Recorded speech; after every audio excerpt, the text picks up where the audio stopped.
Okay. Let's just say this one was planned for earlier, and we actually changed our minds at the last minute to do something else instead. So we're doing it today. And once again, it's replacing something that we were going to be doing, but we're going to be doing down the line. So I think the circle of life is complete. I think when we were originally going to do this is when we did Killer Joe Unplug instead. I believe so. Because the redneckery still fit a little bit. Because that's Yeah. what we mentioned. But we never exactly mentioned what this one actually was, so this is probably a surprise to you, except for one of you out there who pretty much guessed it on the nose. So we're going to find out what happens when Tender Mercies faces off against Crazy Heart. AJ, take it away. Well, clearly, one big thing, apart from the fact that Robert Duvall was a producer and the star of Tender Mercies and ended up winning Best Actor for it, he was also a producer and has a small part in Crazy Heart. Yep. Which looked familiar to some people when it came out, and then people saw Crazy Heart and realized that it basically was also Tender Mercies. Basically. But there are a lot of differences, obviously, so that's what we're going to go into. And I think we're going to start with Crazy Heart, which came out in 2009, and much like Tender Mercies, also won Best Actor, as well as another win. Tender Mercies, the second one, was much bigger than Crazy Hearts, but still, a win is a win. Obviously, the Weary Con won Best Original Song. And it begins with Bridges rolling into town, and immediately, I don't know what Scott Cooper was going for here, but obviously everybody wanted to jump immediately on the in-joke train, because Jeff Bridges' first line in this movie is he pulls in to the parking lot, gets out, look at the building he has arrived at, and almost directly to the camera says the line, "Fucking bowling alleys." Yeah. Got a nice laugh, too, actually, when we watched it.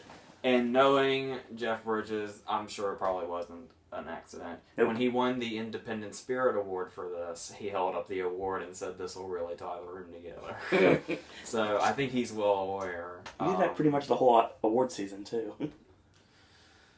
So that when Colin Firth didn't beat him, Mm-hmm. which was not many times after a while there. Now, the interesting thing about this is what makes Crazy Heart so great is that when you look at Jeff Bridges' Oscar win, a lot of people basically dismiss Crazy Heart as the movie that got Bridges his career win, the end. There's a lot more Crazy Heart than that. Yeah. I can understand people, kind of blindly just seeing it that way. But no, there's a lot more to this movie.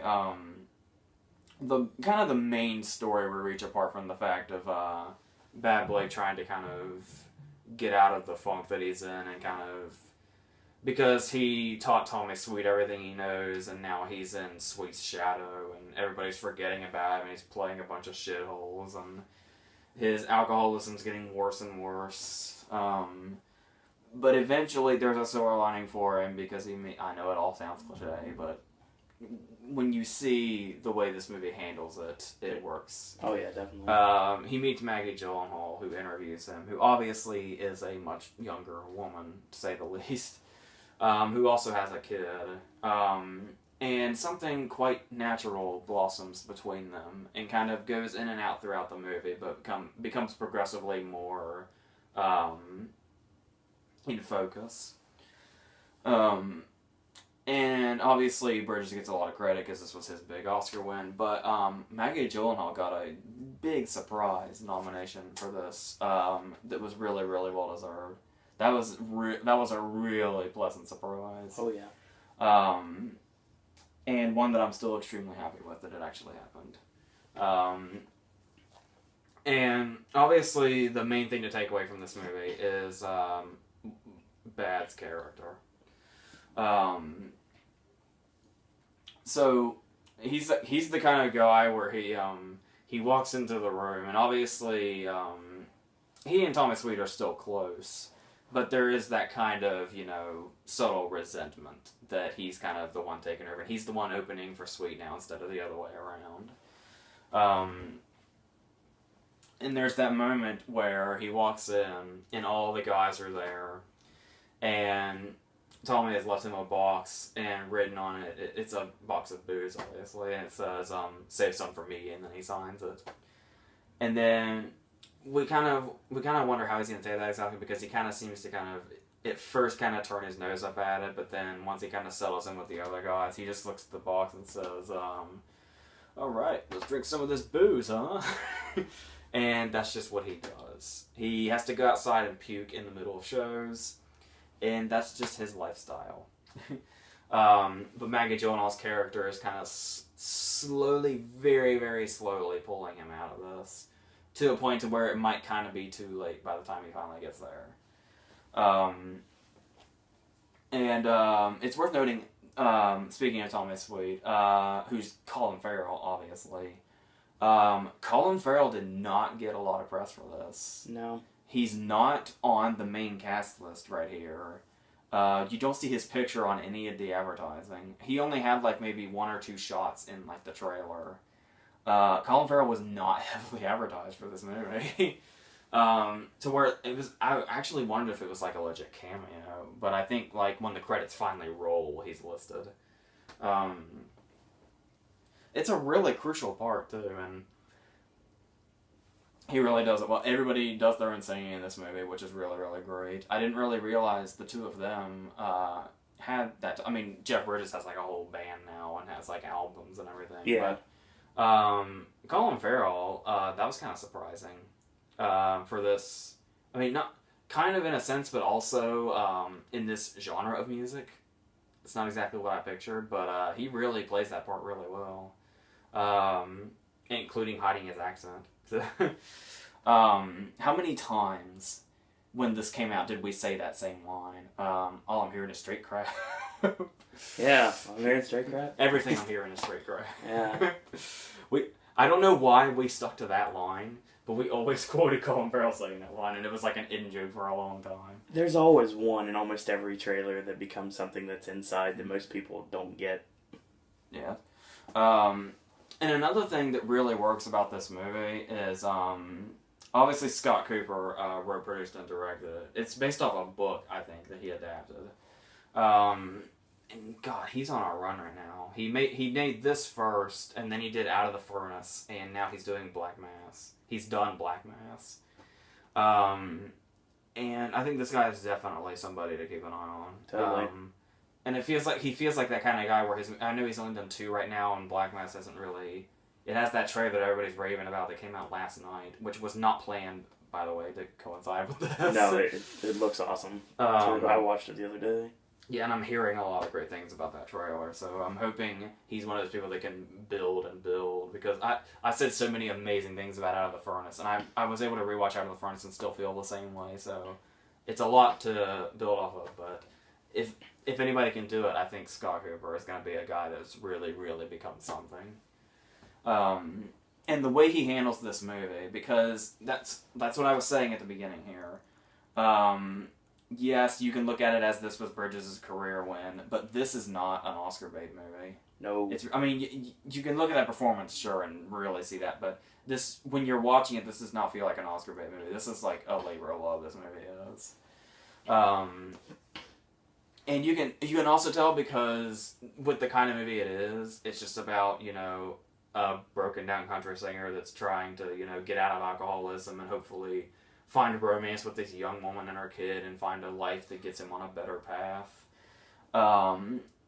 You'd expect it to be this really bland, uninspired thing that just kind of goes... Those movies that exist just for, that one actor performance. Like I was talking about with The Humbling at Pacino. Mm. How those movies that exist just so the lead actor can have a big juicy part, when they put all their effort into that part and they don't think about the rest of the movie, and the rest of the movie just ends up being just complete shit and lazy. This is not one of those movies. This is it's really well shot too. I've always loved the way the camera spins when he and Tommy perform together and they do the duet.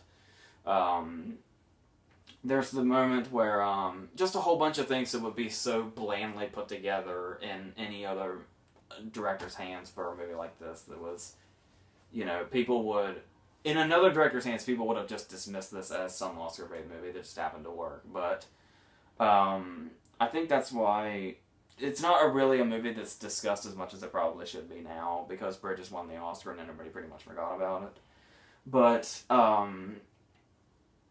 there's something a lot different about it that really makes it rise above that. And a lot of it, the real heart of the story is this relationship with him and Maggie Gyllenhaal. She is such an important part of this movie, which makes me really glad, despite the fact that this is the Jeff Bridges show, that she actually got the credit, above title credit, with him, which I wasn't aware of until I got this DVD, and I was really happy to see that. One way you can tell that it's more than that is it doesn't do the melodrama thing that much. The closest thing we really get to melodrama is the scene where he loses the kid. But even then, Bridges really, really owns that scene. With the panic and the denying his drunkenness and all that, all in this one scene. The scene where he basically loses Gyllenhaal, sadly. But it all comes together really well. There's that really, really great scene. This scene would have been so bland in another movie, in another director's hands, and in another actor's hands, really. But there's that moment where he calls his ex-wife, who is dead now, but he doesn't realize that. She died like 2 years ago. And it's his son that he's never spoken to that answers the phone. So you have that moment in those movies where the estranged father tries to make contact with the child and the child doesn't want anything to do with it, or they reluctantly meet them and tell them what a piece of shit they are, or they make up or whatever. In this, it happens to the main character by accident, and I just love the way that played out, because it just really turned the cliche on its head there, and just how abruptly it faded out when it doesn't turn into a big, hey, let's make this a thing. It was just like, do you want my number, or do you want to, meet? And the guy's just like, not really, but I have your number, hang up. And nothing becomes of it. And just the way they kind of, it seems like it's such a throwaway scene, but it makes such an impact for the rest of the movie to his character. And that's kind of where it starts, where he goes, and apart from losing Gyllenhaal also, but that, I think, is another thing that really propelled him to when he finally went into rehab and found himself at the end there. Mm-hmm. And that's another great thing this movie did. This is one place, the movie really works in pretty much most of its aspects, but this is where they really, really stepped up and did what they needed to do when they needed to.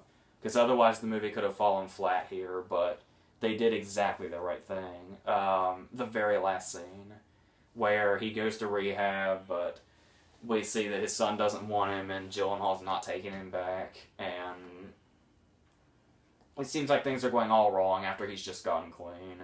And then we cut to over a year later. I think it's 16 months is what it said. And they give us our ending, where he meets up with Gyllenhaal again at the concert, and they catch up, but we see that she's engaged. But we see that he's still clean, but everything is going well, the kid is doing well, and, Tommy's success is really reaching a peak. And everybody is at the best possible place they can be in this moment when the movie ends. And there are so many other things they could have done. They could have done, if this were any other movie, seriously, I'm using that one a lot now. If this were any other movie, they were building it up so much that he was going to die. Oh, yeah, for sure. It was going to be a sad ending. And they don't go for the, they make up and they end up back together thing. None of that happens, but at the same time, it finds a way to do it to where it's not the big happy ending that it promises, and it's not the big sad ending that it promises, but it reaches this perfect level of bittersweetness right in the middle, where everybody is at the spot they need to be, even if it's not what would be the ideal thing. He got out of his alcoholism, and he's still alive, and he's finding a new place in his life, but it's not with her, but they're still in a place like they could have tried to go as bleak as they could have tried to go wrestler bleak, and where he never sees Gyllenhaal again, and she says, you know, like, I never want you to see my kid again, and you're a drunk piece of shit. I don't care if you got clean. Go fuck yourself. There's the moment where she actually offers to let him see the kid again, but he just says, nah, you take this. I'm good.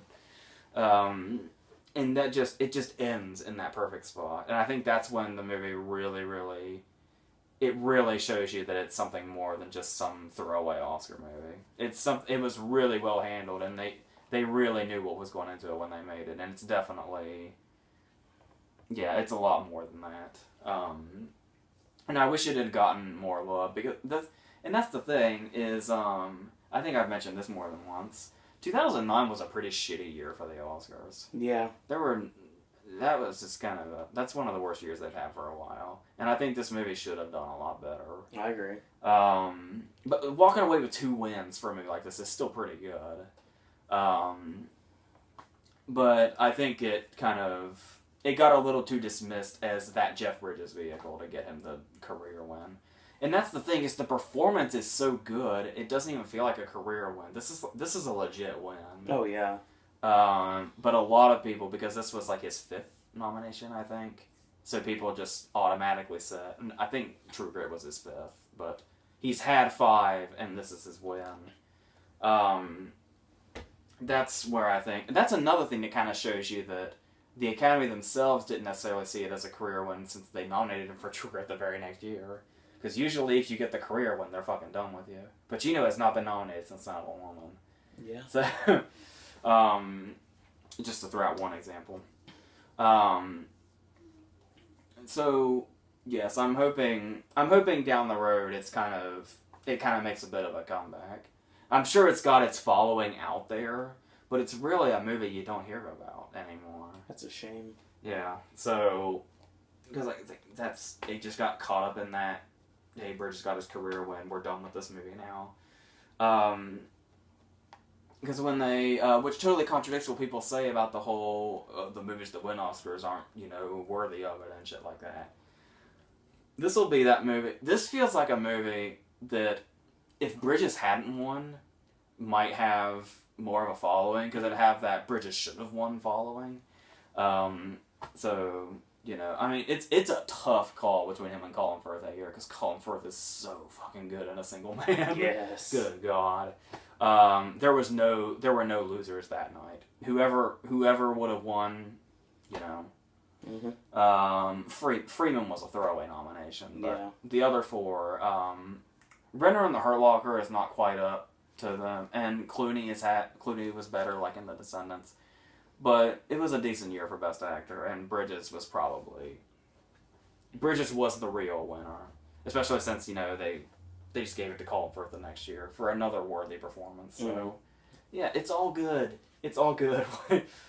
Long story short, why don't more people, love Crazy Heart outwardly?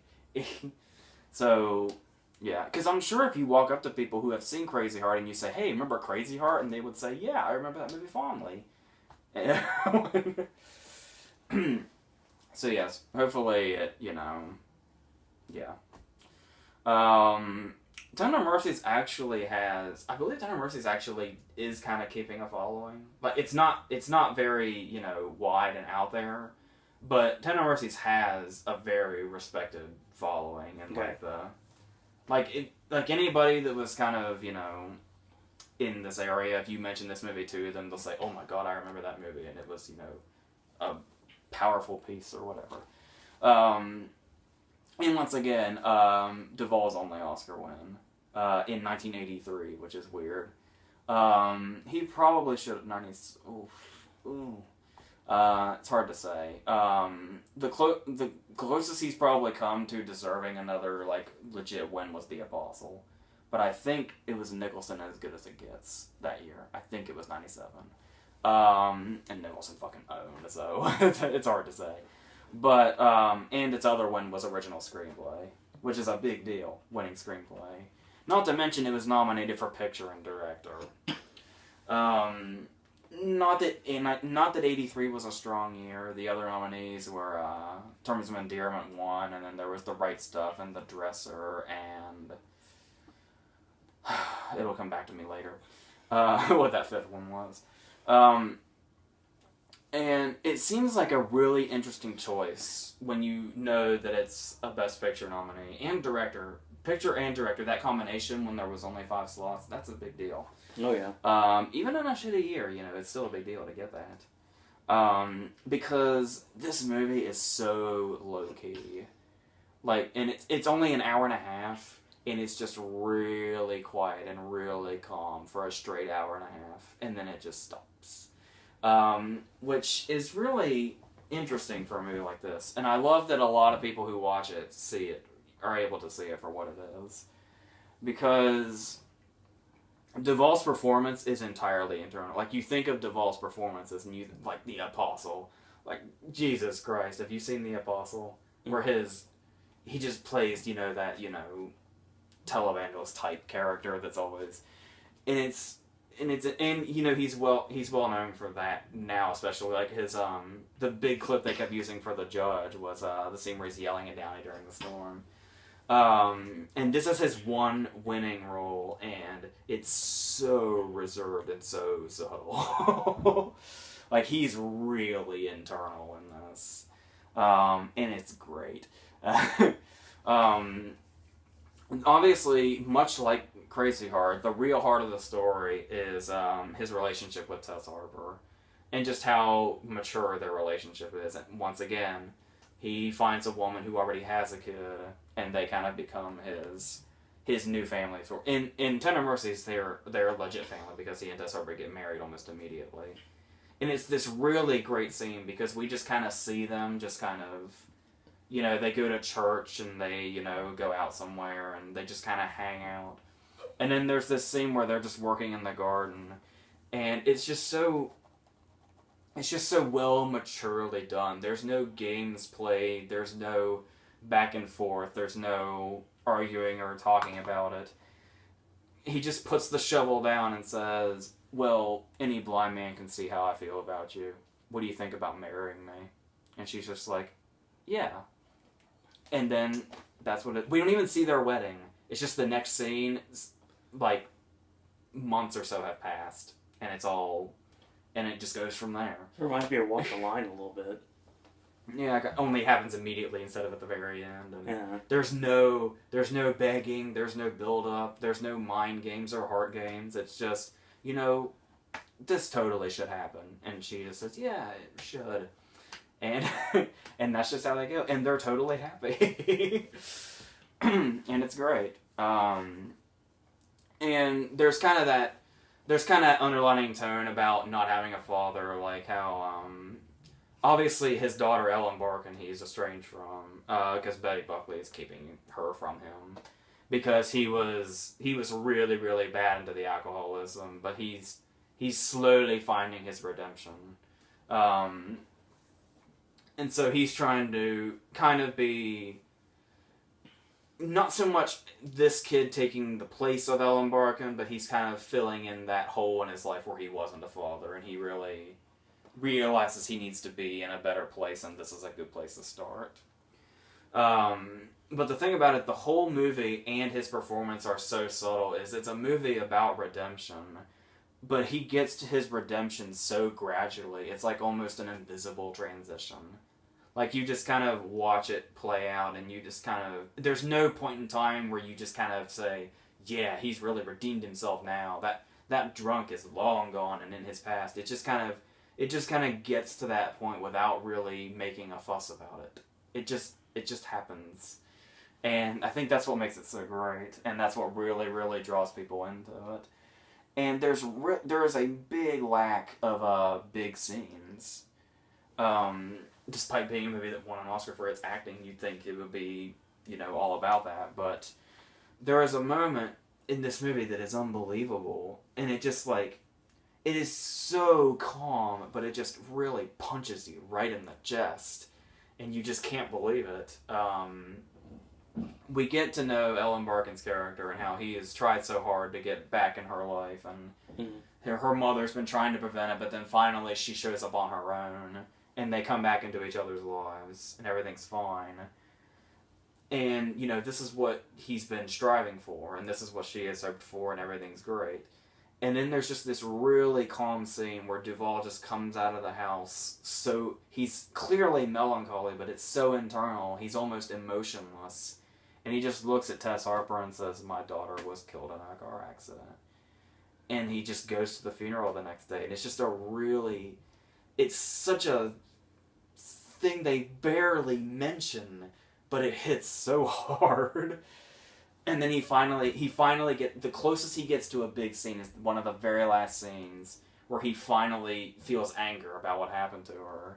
And he's talking about how just when things seem like they're going great, they fall apart. And he has the line, "I don't trust happiness, I never have." And then as soon as it looks like he's about to just go off, he just goes back to gardening and just leaves it at that one line, "I don't trust happiness." And it's really powerful without doing almost anything. It's doing everything and nothing at the same time. And it works really. It's insane. It's a movie you just have to see. It's really hard to explain. I've heard this was perfect. I never would have put this together myself, but I read somewhere somebody said this and it just made perfect sense. They said Tender Mercies is like the closest we've gotten to a modern John Ford movie. And that just really like, oh my god, I can't believe I never realized that. And that's just, and it's what also makes it great is the fact that it's about, you know, it makes itself seem like it's about people who sing country music. So, and they sing songs throughout the movie, but the thing is it's not one of those things where they start to sing a song and then it cuts to another scene. Pretty much every time somebody is singing a song in this movie, it's from beginning to end, because the songs are kind of guiding us through the story, and they're like actual part of it. So it's not just about the people that sing them, it's also about the songs themselves and how everything is working together here to tell a story. So, yes. Another thing we kind of get close to a big scene is Betty Booker does have one big scene after the funeral, but that, once again, just as it's getting ready to turn to this big thing, it just cuts and goes to a different scene and keeps everything at the same level. And it's known for being this really fantastic character. It's like one of the ultimate character study movies where it basically feels like nothing's happening, but at the same time you're learning everything you need to know about these people in the most subtle ways. And it's really, really great storytelling. Now, it's a really hard call because they're pretty much on an even level. If I had to choose personally, I'd probably say Crazy Heart. But I think Tender Mercies is better for multiple viewings because it's a movie that's just so, you know, quiet about itself. Mm-hmm. So it's a hard call, but yeah. Like, I guess I didn't technically make a decision, but like if you were to ask me on the fly, I'd probably say Crazy Heart. But Tender Mercies is one of those movies where if you watch it just over and over and over and over again, and you are able to catch all those things in there that they throw in, it's one of those movies where that's really rewarding. So, yeah. That ends another edition of Versus. Next week, we will officially be 2 years as a channel. So, that will bring up a very special Versus, one of which that probably should have came up a long time ago, but makes sense given the time frame. Your cryptic comment is epic, so yes. I made it very vague, so you probably may not guess it right off the top, so. That being said, also, the anniversary of Versus is coming up very soon, too, in June, so stay tuned for something really big coming, because we always do it big on the once a year, so that's coming up, much to your chagrin, I'm sure. But that being said, thank you guys and girls out there for watching. Continue to watch the content here on Pop This Week, the wrestling content, Sip and Snack, and AJ's movie reviews, Gaming with Ash, and Versus. More Halloween Horror Nights news coming very soon since everything got out, so obviously we got to talk about it. Did a couple podcasts, I'll have links to that on my Twitter. So, that being said, thank you guys and girls out there for watching. AJ, any parting words?